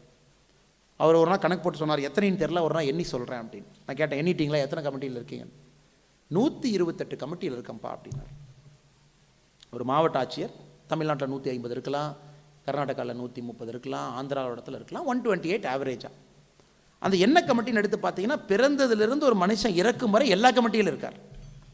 அவனை பர்த் சர்டிஃபிகேட் எப்படி கொடுக்குறது, அந்த பையன் ஸ்கூலுக்கு என்ன பண்ணுறது, அவங்களுக்கு மிட் டே மீல் ஸ்கீம் என்ன பண்ணுறது, பிரேக்ஃபாஸ்ட் எப்படி கொடுக்குறது, அந்த பையனுக்கு ஸ்காலர்ஷிப் எப்படி கொடுக்குறது, அதுக்கப்புறம் ஸ்கில் டெவலப்மெண்ட் எப்படி பண்ணுறது, அதுக்கப்புறம் பிளேஸ்மெண்ட்டு கவர்மெண்ட் எம்ப்ளாய்மெண்ட் எக்ஸ்சேஞ்சில் என்ன பண்ணுறது, அல்லது அவங்க இறந்து போயிட்டாங்கன்னா சுடுகாடை எப்படி இம்ப்ரூவ் பண்ணுறது. அந்த 128 கமிட்டி பிறப்பிலிருந்து இறக்கும் வரை. இதை விட பெரிய பாகியம் யாரு கிடைக்கும்னு சொல்லுங்கள். ஆண்டவன் தீர்மானித்து ஒரு மனிதனை பிறக்க வைக்கின்றாங்க. ஆனால் நீங்கள் தான் தீர்மானிக்கிறீங்க அந்த மனுஷன் நல்லா வாழ்கிறானா. அது ஆண்டவன் கையில் கூட இல்லை, அது உங்கள் கையில் இருக்குது. அதனால் நீங்கள் போடுற ஹார்ட் ஒர்க்குக்கு எஃபர்ட் இருக்குங்க, எஃபர்ட் இல்லாமல். அதனால் நீங்கள் செல்ஃப் மோட்டிவேட் பண்ணிக்கிட்டே இருங்க. Self motivate your self. Self motivate. பக்கத்தில் வந்தாச்சு, ஐ எம் தேர், இன்னும் கொஞ்சம் எஃபர்ட், இன்னும் கொஞ்சம் நேரத்தை சரியாக அட்ஜஸ்ட் பண்ணணும், டிஸ்ட்ராக்ஷன் இன்னும் கொஞ்சம் குறைக்கணும், ஐ எம் ஆல்மோஸ்ட் தேர்னு செல்ஃப் மோட்டிவேஷன் நீங்களே தான் உங்களுக்கு பண்ணிக்கணும். எக்ஸ்டர்னல் மோட்டிவேஷன் பெருசாக வேலை செய்யாதுங்க. Keep self motivating. வந்துட்டீங்க. இதனால் கிடைக்க போகிற பரிசு ஒரு மனிதனுடைய வாழ்க்கையை முழுமையாக மாற்றக்கூடிய பரிசு உங்களுக்கு கிடைக்குது. நாட்டினுடைய தலையெழுத்தை முழுமையாக மாற்றக்கூடிய பரிசு உங்களுக்கு கிடைக்கும். அதனால் விடாமல் முயற்சி பண்ணிக்கிட்டே இருங்க. முடிவு பண்ணிட்டீங்க, நீங்களும் ஆகலாம் ஐஏஎஸ். நான் மதுரை வந்துட்டேன், நான் பேசினேன், நான் கேட்டேன், நீங்களும் யோசிச்சிங்க, அதன் பிறகு நீங்கள் முடிவு எடுத்துட்டீங்க, அதுக்கப்புறம் பின் வாங்கிறாதீங்க. Just be with it, be with it. எந்த காரணத்தும் யார் உங்களை பற்றி என்ன சொன்னாலும் உங்கள் தலைக்குள்ளே ஏறவே கூடாது. ஊரில் என்ன பேசினாலும் சரி, யார் என்ன பேசினாலும் நீங்கள் ஜெயிச்சுட்டு வந்ததுக்கப்புறம் அப்புறம் நாங்களாம் கிளம்பி வந்துடுவோம். ஏறுறா அந்த மாலையை, போடுறா அந்த ஷாலை. இந்த பாப்பாவை எனக்கு அப்போவே தெரியுங்க. இந்த பாப்பா ஃபேஸை பார்த்த உடனே எனக்கு தெரியும், இந்த பாப்பா ஐஏஎஸ் தான். அப்போல்லாம் வருவாங்க, பெரிய பெரிய மீச முருகேசன் வருவார், குப்சாமி அண்ணா வருவார், எல்லாம் வருவாங்க, ஏர்போர்ட்டுக்கே வந்துடுவாங்க. எங்கள் ஊரினுடைய கொழுந்தியா அந்த பையன், எங்கள் ஊர் கிராமத்தை இந்தியா மேப்பில் பதிய வச்சுட்டுலாம் வந்திருக்கா பயம்புள்ள டெல்லியிலிருந்து அப்படின்னு. அப்போ உலகம் உங்கள் பின்னாடி வரும். அது வரைக்கும் வர வேண்டிய அவசியம் இல்லை, நீங்கள் எதிர்பார்க்காதீங்க. நாங்களாம் ஒதுங்கி சைட்லேயே இருக்கோம். நீங்கள் தனி உலகமாக இயங்குங்க. யாருக்கிட்டையும் உங்களுக்கு இம்பார்ட்டன்ஸ் வேண்டாம். எந்த ஃபங்க்ஷனுக்கும் போகாது. என் அன்பான வேண்டுகோள், யாரையும் போய் எங்கேயும் பார்க்காதீங்க. கல்யாணத்துக்கெலாம் நீங்கள் போயிடவே கூடாது. அந்த பக்கம் போனீங்கன்னா நம்ம ஆளுக்கு முடிச்சு விட்ருவாங்க. மேலே ஏறி ஃபோட்டோ எடுத்து, யார் தெரியுமா இந்த பையன் சிவில் சர்வீஸ் ப்ரிப்பேர் பண்ண போகிறான், இவன் ஐஏஎஸ் ஆனால் அதுலேயே ப்ரெஷர். ஐயோ, அவர் இப்போ வச்சதுனால என் ப்ரெஷரை குறைன்னு பேசுகிறாரு. நீ மாமா நீ என்ன பண்ணுற, கல்யாணத்தில் போய் சேரை போட்டு உட்கார வச்சு ஊரில் உட்காரெல்லாம் கூப்பிட்டு நான் சிவில் சர்வீஸ் ப்ரிப்பேர் பண்ணுறேன், நீ ஊரெல்லாம் சொல்லி எனக்கு ப்ரெஷரை வேறு ஏற்றுறேன். எதுக்கு தேவையில்லாமல் அந்த பக்கமே போக வேண்டாம். மாமா பாட்டுக்கு வருவார், அவர் மூய் வச்சுட்டு அவர் பாட்டுக்கு போயிட்டே இருப்பார். நீங்கள் அதெல்லாம் அவாய்ட் பண்ணணும். Small things. நான் போன முறை பேசும்பொழுது பார்த்தேன், சென்னையில் அது பேசினாங்க. ஒரு தம்பி ஃபஸ்ட் ரோவில் உட்காந்துருந்தான். நான் கேட்டேன், நீ அந்த பையன் இல்லை அப்படின்னு. ஏன்னா என்னோட அரசியல் பொதுக்கூட்டத்தில் என் தம்பியை பார்த்துருக்கேன். அப்புறம் அந்த தம்பியை கூப்பிட்டு சொன்னேன் ஆஃபீஸ்லேயே, தம்பி அரசியல் பொதுக்கூட்டில் இல்லைண்ணே, சிவில் சர்வீஸ் ஒர்க் அவுட் ஆகலாம், அரசியல் வந்துடலாம், 2 பக்கம் காலை வச்சுருக்கேனே. நல்ல முடிவு தான், ஆனால் இப்போ எடுக்க வேண்டிய முடிவு இல்லை தம்பின்னு. இப்போ நீ சிவில் சர்வீஸ் ஒர்க் அவுட் ஆகணும், உள்ளே போகணும். நீ போகும்பொழுதே 2 குதிரை மேலே கால் வச்சு 2 குதிரை 2 பக்கம் ஓடிச்சுன்னா உனக்கு உடம்புக்கு என்ன ஆகுன்னு நீ யோசிச்சு பாருங்க. அதனால் ஒரே குதிரை மேலே 2 காலை வச்சு உட்காந்து ஓடு. 3 வருஷம் எங்கேயும் போயிடாது, எந்த மீட்டிங் வந்துடாது. அந்த மீட்டிங் வரும்போதே சொன்னேன், அண்ணா இந்த மீட்டிங் வந்திருக்கேன் தப்பாக நினச்சிக்கூடாது, இந்த மீட்டிங் நல்ல மீட்டிங் தாயான்னு. நம்ம நந்தகுமார் சார் ஏதாவது சொன்னார்னா நாலு நல்ல விஷயம் கிடைக்கும், நீ வீட்டுக்கு போய் அதை படித்து பாஸ் ஆகு அப்படி. அதனால் உங்களுக்கும் என்னுடைய அன்பான வேண்டுகோள் சகோதர சகோதரிகளே, டிஸ்ட்ராக்ஷனை வீட்டு வாசலுக்கு வெளியே வைங்க. ஃபங்க்ஷன்ஸ் எல்லாம் இன்னையிலேருந்து சங்கல்பம் எடுங்க. நோ, எந்த விஷயம் நான் செஞ்சால் கூட இதனால் எனக்கு சிவில் சர்வீஸ்க்கு உதவி இல்லைன்னா செய்யாதீங்க. Don't to it. முழுசாக கொடுத்துட்டு முழுசாக பரீட்சை எழுதிட்டு எல்லா எஃபர்ட்டை போட்டுட்டு அதுக்கப்புறம் கிடைக்கலினா, ஏ காட் எனக்கு வேறு ஏதோ ஐடியா வச்சிருப்பியாட்டிருக்கு, அங்கே உன்னை சந்திக்கிறேன்னு சொல்லிட்டு தோட்டில் துண்டை போட்டு கிளம்பான். அவ்வளோ அந்த மைண்ட் செட். அந்த மைண்ட் ஃபுல்லாக போட்ட சார் எஃபர்ட்டை, இதுக்கு மேலே முடியாது சார், என்னால் என்னென்ன பிரயத்தனம் பண்ணுமோ எல்லாத்தையும் பண்ணிட்டேன் சார். ஏன்னா அதுக்கப்புறம் வந்தவங்க இன்றைக்கி உலகத்தில் மிகப்பெரிய ஆட்களாக உட்காந்துருக்காங்க. மாயாவதி உத்தரப்பிரதேசனுடைய சீஃப் மினிஸ்டர், டெல்லி போய் சிவில் சர்வீஸ் படித்தாங்க, கிராக் பண்ண முடியல, காஞ்சிராம் பார்த்தாரு, கூப்பிட்டாங்க, நீ வந்து கட்சியில் சேருமான்னு சொன்னாங்க. கிட்டத்தட்ட 24 கோடி பேர் இருக்கக்கூடிய ஒரு மாநிலத்தில் முதலமைச்சர் ஆக்கியிருக்காங்க. இந்த மாதிரி நிறையா சொல்லாங்க. பெரிய பெரிய பிஸ்னஸ் பீப்புள் இருக்காங்க, நிறையா இருக்காங்க. ஸோ ஆண்டவன் உங்களுக்கு வேறு ஏதோ எழுதி வைத்து விட்டான் என்று அர்த்தம். அது எப்போ நடக்கும்னா ஃபுல் எஃபர்ட்டை போட்டு ஃபுல்லாக போட்டு முடியலிங்கிற நம்பிக்கையோட பெருமையோட சந்தோஷத்தோட நடந்து வரும். இந்த 3 வார்த்தையும் சேர்ந்துருக்கணும். நம்பிக்கை இருக்கணும், பெருமை இருக்கணும், சந்தோஷம் இருக்கணும். அதனால் எதுக்கு பயம்? இப்படி முடிவு பண்ணிட்டீங்கன்னா பயம் எங்கேருந்து வருது? எதுக்கு பயம் வருது? எதுக்கு ப்ரெஷர் வருது? எதுக்கு ப்ரெஷர் வருது? அண்ணே எனக்கு இந்த வேலை கிடைச்சி ஆகணும். எஸ், எஃபர்ட்டை போடுவோம், பக்கத்தில் வந்தாச்சு. ஒரு டிரான்ஸ்பரண்ட் ப்ராசஸ். இந்தியா வந்து ஒரு ஹைலி இவால்வ்டு டெமோக்ராட்டிக் நேஷன். இங்கே எதுவும் ஃபிக்ஸ் எல்லாம் பண்ண முடியாது.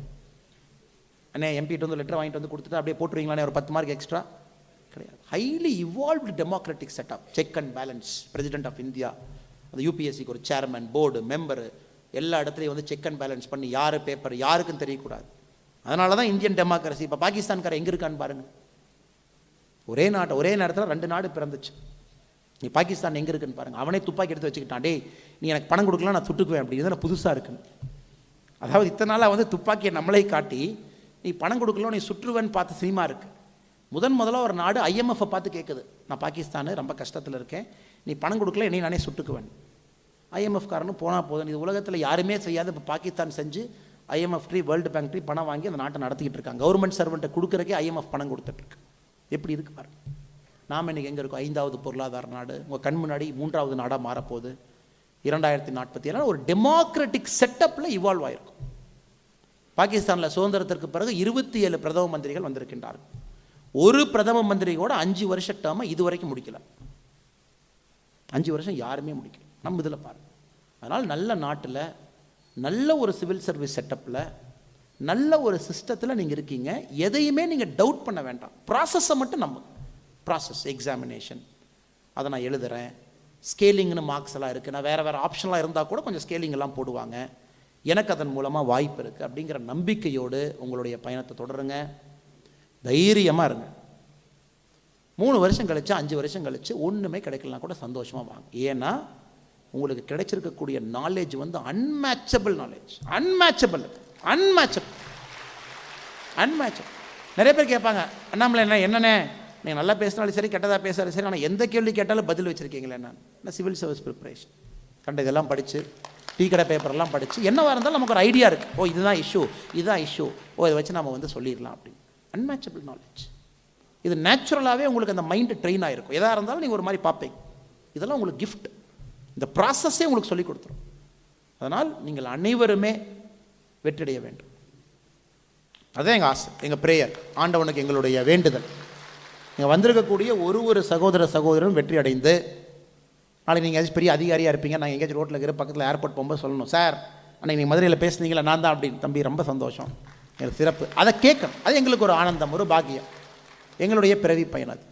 அது நிச்சயமாக நீங்கள் நடத்தி காட்டுவீர்கள் என்கின்ற நம்பிக்கை இருக்குது. இல்லாட்டி தினமலரும் பண்ண மாட்டாங்க. இல்லாட்டி இவ்வளோ விஷயங்களை ஒரு ஊராக போய் சென்னை முடித்து, திருநெல்வேலி முடித்து, மதுரை முடித்து, பெரிய ஒரு செட் பண்ணி உங்களெல்லாம் கூட்டிகிட்டு வந்து உட்கார வச்சு பேசி, ஏன்னா அவங்களுக்கு ஒரு பிறவி பயன். ஒரு பேப்பர் நடத்துகிறோம், ஒரு நேஷ்னலிஸ்டிக் பேப்பர். ஆரம்பத்துலேருந்து இப்படி இருக்கும், நம்ம செய்யணும் அப்படிங்கிறது. இல்லாட்டி நம்முடைய கிங் மேக்கர்ஸ் அவங்க எவ்வளோ கடினமான ஒரு ஜேர்னியில் வந்திருக்காருன்னு எனக்கு நன்றாக தெரியும். அவருடைய தாயார் இங்கே இருக்காங்க. சாதாரண ஜேர்னி இல்லை அவருடைய ஜேர்னி எல்லாம். இங்கே இருக்கிறவங்கெல்லாம் இப்போ வெற்றியாளர். ஆனால் 10 வருஷத்துக்கு முன்னாடி அவங்க வெற்றியாளர் கிடையாது. இவங்களாம் வெற்றியாளர்லாம் மாற்றிக்கிட்டாங்க.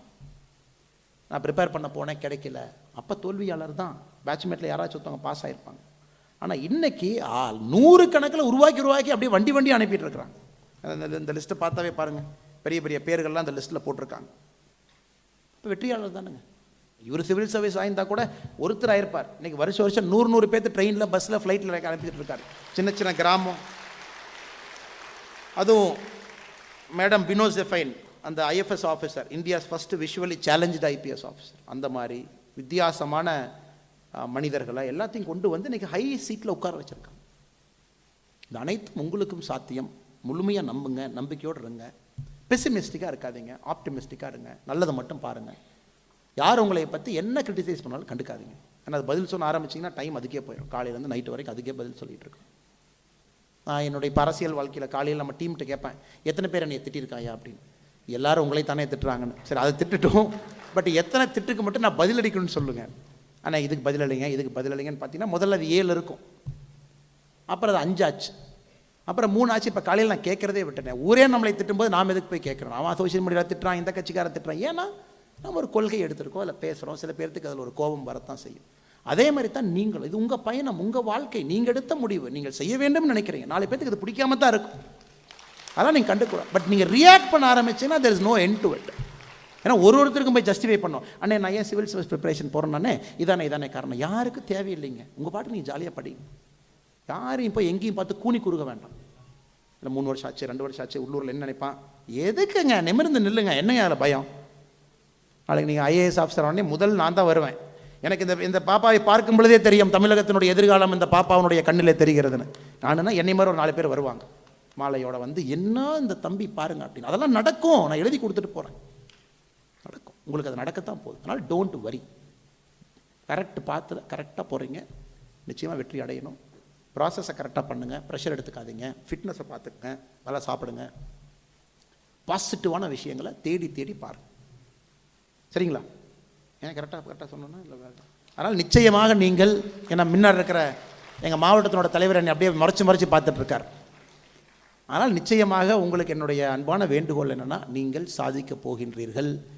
இந்தியாவுடைய தலையெழுத்தை மாற்றுறீங்க. ஏன்னாங்க, நான் ஒரு அரசியல் கட்சியை சார்ந்திருந்தாலும் கூட பிரதமரை பற்றி பேசுவது என்னுடைய கடமை. அந்த மனுஷன் தவமாக உட்கார்ந்துருக்கார். 2047 அது அடிச்சே ஆகணும். யான் முதல்ல இந்தியானாவே ஒரு ஒதுக்கப்பட்ட நாடாகத்தான் இருந்துச்சு. ஹை டேபிளில் நமக்கு வந்து இடமே இல்லை. American high table, United Nations high டேபிளில் இங்கே ஓரத்தில் உட்காந்துருப்போம். என்னையா அவன் ஸ்டாண்டுனா, அமெரிக்காக்காரன் என்ன ஸ்டாண்ட் எடுத்தானோ அதான் என் ஸ்டாண்டு. யான் கட் காப்பி பேஸ்ட் அப்படி. இன்றைக்கி இந்தியா வந்து பார்த்திங்கன்னா உலகத்தில் ஒரு மிக முக்கிய நாடாக இருக்கும். ஒரே நேரத்தில் இன்றைக்கி இந்தியாவை பொறுத்தவரை இன்றைக்கி தேதியில் ஒரே நேரத்தில் G20 பிரசிடென்ட் நாம் இருக்கோம். நீங்கள் கேட்கலாம், அதில் என்ன விசேஷம்? பல நாடுகள் பிரசிடெண்ட்டாக இருந்தாங்களே, இந்தியா பிரசிடென்ட் ஆனது என்ன விசேஷம்? எல்லா நாட்டுக்கும் ஒரு நாள் இருக்காங்க. நான் பதில் சொல்கிறேன். இன்னைக்கு யுனைடெட் நேஷன் செக்யூரிட்டி கவுன்சிலினுடைய பிரசிடென்ட் இந்தியா.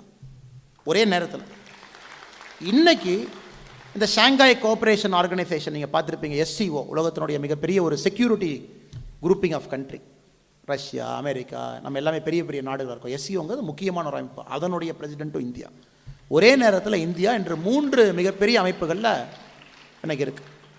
சமீபத்தில் ஒரு பெர்மனண்ட் மெம்பர், இந்த P5ன்னு சொல்கிறோம் யுனைடெட் நேஷன்ஸில், அந்த பெர்மனண்ட் மெம்பர் ஒரு ஃபாரின் மினிஸ்டர் சொன்னார், யோ இந்தியாவை நீங்கள் பெர்மனண்ட் மெம்பர் ஆக்கலினா ஐநா சபைக்கே நீ மரியாதை இல்லையா? பாருங்க எவ்வளோ பெரிய வார்த்தை பாருங்கள். ஒரு P5 நாட்டினுடைய ஃபாரின் மினிஸ்டர் சொல்கிறாங்க, யோ என்ன ஜியோ பாலிட்டிக்ஸ் அதெல்லாம் விட்டுருங்கய்யா, இந்தியாவை நீ ஐநா சபையில் P6 நீ பண்ணி இந்தியாவுக்கு பெர்மனன்ட் மெம்பர் கொடுத்து வீட்டோ பவர் கொடுக்கலினா ஐநா சபைக்கே மரியாதை இல்லை. ஏன்னா நீ என்னதான் ஐநா சபையில் கூட்டம் போட்டாலும் கூட ரஷ்யாக்காரனும் உக்ரைன்காரனும் மோடிஜியை கூப்பிட்றான், என்னையா பண்ணலான்னு சொல்லுங்க அப்படின்னு. அந்த அளவுக்கு ஒரு மாரல் சூப்பர் பவராக நாம் இறங்கியிருக்கோம். எல்லாரும் நம்மளே பார்க்குறோம். Everybody is witness. யூரோப்பியன் யூனியனே சேர்ந்து சொல்லுது, உக்ரைன்லேருந்து வரக்கூடிய பெட்ரோலியமை ஒரு பேரலை $60 தான் வாங்கணும் அப்படின்னு ப்ரைஸ் கேப்பிங். மிச்சவங்க எல்லாம் ஏற்றுக்கல. எல்லாம் சொல்கிறாங்க இந்தியாவுடைய ஸ்டாண்டப் பாரு, இந்தியா வேறு மாதிரி டீல் பண்ணுது. நீ யாரையும் எங்களுக்கு சொல்கிறாங்க, நாம் சொல்லிங்க, நம்மை சார்ந்திருக்கக்கூடிய நாடுகள் சொல்கிறாங்க. சமீபத்தில் யுனைடெட் நேஷன்ஸில் ஜமேக்காவுடைய ஃபாரின் மினிஸ்டர் ஒரு வார்த்தை சொன்னாங்க, ஒரு லேடி, எங்களுடைய ஹார்ட் மட்டும் இந்தியாவுக்காக இல்லை, எங்கள் பிளட்டில் இந்தியா இருக்குது அப்படின்னு. அது ரொம்ப கூர்ந்து பார்த்தீங்கன்னா சாதாரண விஷயம். அந்த அம்மா சொன்னதில் ஒரு அடிப்படை உண்மை இருக்குங்க. அமெரிக்காக்காரன் 30 கோடி பேருக்கு கொரோனா டோஸ் போடணும், இன்னைக்கு கிட்டத்தட்ட 75% தான் போட்டிருக்கான். மொத்தம் 30 கோடி பேர் தான் இருக்காங்க. அதுக்கப்புறம் ஃபைசர் கம்பெனியில் ஒரு 10 கோடி டோஸை ரிசர்வ் பண்ணி வச்சுட்டான். ஒருவேளை தேர்ட் வேவ் வந்தால் எனக்கு அது கொடுக்கணும், வேறு யாரும் கொடுக்கக்கூடாது. அதுக்கப்புறம் ஃபைசர் கம்பெனியில் சொல்லிட்டான், நீ அமெரிக்கன் ஹெட் குவார்ட்டர்ட் கம்பெனி, அமெரிக்காவில் நடத்தக்கூடிய ஒரு கம்பெனி, நீ வேறு நாடுகளுக்கு கொடுத்தா கூட என்கிட்ட பர்மிஷன் வாங்கிட்டு கொடு, நீ வேறு நாட்டுக்கு கொடுத்துட்டீங்கன்னா எனக்கு ஷார்ட்டேஜ் ஆனால் என் மக்களுக்கு கஷ்டப்படும். இது அமெரிக்காவுடைய ஸ்டாண்டு, மாரல் சூப்பர் பவருங்கிற பேர். இந்தியா இன்னைக்கு 219 கோடி டோஸ் போட்டாச்சு. First dose, second dose, booster dose. அதில் மேக் இன் இந்தியா மட்டும் இல்லைங்க, made in India, made for India, அதை தாண்டி மேட் ஃபார் வேர்ல்டு, உலகத்துக்காக செஞ்சது இந்தியாவில். இன்னைக்கு தேதியில் பார்த்தீங்கன்னா, இன்னைக்கு தேதியிலைங்க 24 கோடி டோஸ் 101 கண்ட்ரிக்கு அனுப்பிச்சிருக்கோம். 101 countries in the world, 24 crore doses நாம அனுப்பிச்சிருக்கோம் 101 நாட்டுக்கு. அமெரிக்காக்காரன் ஹோல்டு பண்ணிட்டு இருக்கான், வாங்கி வாங்கி ஒழிச்சுக்கிட்டு இருக்கான். இன்னைக்கு ரிசல்ட்டை பாருங்க. ஓ, இந்த புதுசாக ஒரு வேவ் வருது, சைனாவிலேருந்து வந்திருக்கு. இன்னைக்கு தேதியில் சைனாவில் நமக்கு அஃபிஷியல் நம்பர் தெரியாது, லட்சக்கணக்கான மனிதர்களுக்கு தினமும் கொரோனா இன்ஃபெக்ஷன் சைனாவில். அமெரிக்காவில் இன்றைக்கும் பார்த்தீங்கன்னா இன்ஃபெக்ஷன் வந்து 50,000 தாண்டுது பெர் டே. இந்தியா வந்து பிலோ 1000. உலக நாடுகளுக்கு நாம் பாடம் எடுத்து கொண்டிருக்கின்றோம். ஒரு ஹெல்த் இன்ஃப்ராஸ்ட்ரக்சர் எப்படி மேனேஜ் பண்ணுறது நம்ம சொல்லி கொடுத்துட்ருக்கோம். ஹாஸ்பிட்டல் எப்படி ரன் பண்ணணும், ஆக்சிஜன் எப்படி கொண்டு போகணும், மருந்தை எப்படி கடைக்கோடியில் கிராமத்தில் இருக்கிற மனிதனுக்கு ரீச் பண்ணணும், எப்படி ஹேர்ட் இம்யூனிட்டியை பில்ட் பண்ணணும். இதெல்லாம் நம்ம சாதனைகளுக்கு என்னதான் மறுத்து பேசினாலும் கூட அப்படிப்பட்ட இந்தியாவில் நீங்கள் நுழைஞ்சிருக்கீங்க. இப்போ சாதாரண இந்தியா கிடையாதுங்க. ஒரு மாரல் சூப்பர் பவராக உலக நாடுகளுக்கு சிம்ம சொப்பனமாக 2047 மாறக்கூடிய நாட்டில் நீங்கள் ஒரு பச்சைங்களை கையெழுத்து போடக்கூடிய அரசு அதிகாரியாக லட்சக்கணக்கான மனிதர்களுடைய வாழ்க்கையை மாற்றக்கூடிய பலம் பொருந்திய, அதே நேரத்தில் மாரல் இருக்கக்கூடிய, பலம் இருந்தாலும் கூட மாரல் இருக்கணும் இல்லைங்களா? அந்த பலத்தை எங்கே பயன்படுத்த போகிறீங்க, எப்படி பயன்படுத்த போகிறீங்க, எந்த ஏழை மக்களுக்கு பயன்படுத்த போகிறீங்க, எந்த இல்லாதவர்களுக்கு அரசு திட்டத்தை கொண்டு போய் கொடுக்க போகிறீங்க, பாலிசியை எப்படி மாற்றி ஜாதிகள் இல்லை ஏழைகள் இல்லைன்னு நம்ம சொல்கிற அந்த கூற்றை வந்து உங்கள் காலத்தில் நீங்கள் நனவாக்க போகிறீங்க. அதனால் நீங்கள் be at it, don't get disappointed, தொடர்ந்து முயற்சிங்க. உங்கள் வாழ்க்கையினுடைய பிறவி பயனை நீங்கள் அனுபவிக்க போகிறீங்க. 2047 இங்கே வந்திருக்கக்கூடிய அனைத்து சகோதர சகோதரிகளுக்கு, குறிப்பாக இந்த அரங்கத்தில் இருக்க இல்லை, வெளியே அமர்ந்திருக்கின்றீர்கள், கொஞ்சம் அசௌகரியமாக இருந்தாலும் கூட வேறு வழி இல்லாமல் உங்களுக்கு அந்த அரேஞ்ச்மெண்ட்டை பண்ணியிருக்காங்க, அவர்களுக்கு இந்த நிகழ்ச்சி இங்கே வர முடியல, இருந்தாலும் நான் வந்து யூடியூப்பில் பார்ப்பேன், நான் வந்து வேறு சேனலில் பார்ப்பேன் மாணவர்கள் இருந்தாலும் கூட உங்களுக்கு.